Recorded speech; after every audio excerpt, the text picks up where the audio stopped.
On October the 1st, 2001, Sony, a Japanese electronics company founded in 1946, joined Swedish-born Ericsson, 70 years its senior, in holy matrimony. The early years of marriage gave rise to some fascinating and varied offspring, namely the P800 PDA, the T100 with its monochromatic display, and the Z200 and S700 with their respective clamshell and swivel form factors.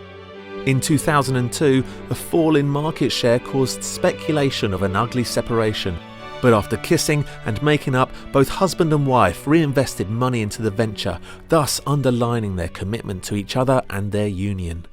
Born unto Sony and Ericsson in the summer of 2005 was the T610, a bouncing little camera phone and the first of many. Indeed, June 2005 was a happy and prosperous month for the proud parents, with the arrival of a playmate for the T610 in the form of the K750. Sony and Ericsson couldn't have been more proud of their little K750, who grew up to be the best-selling Sony Ericsson phone of all time. In 2005, and closely followed in 2006, the first Walkman and Cybershot feature phones were delivered. Come 2007, things couldn't have been rosier for the happy family, with 100 million handsets sold, making it a most prosperous year.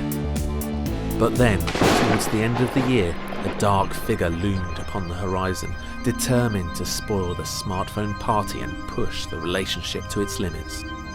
In response to the iPhone came the Xperia X1 running Windows Mobile, and then the beginning of an extramarital affair with Android, marked with the birth of the X10. In 2009, the world's first 12-megapixel camera phone took the stage, the initially well-received Satio. But this black sheep of the family was expelled from both Carphone Warehouse and Phones 4u, with software issues being cited as the reason in the sullied school report. Green Heart phones, handsets with Bravia engines, and the bouncing Best Buy Xperia Play with its PlayStation endorsement have all followed in their older siblings' footsteps, but none of them have yet been able to replicate the success of the older models. Recent data shows Sony Ericsson handsets slipping down the ladder to become the 10th most sold phone manufacturer in the world, suggesting the marriage is going through a particularly rocky period.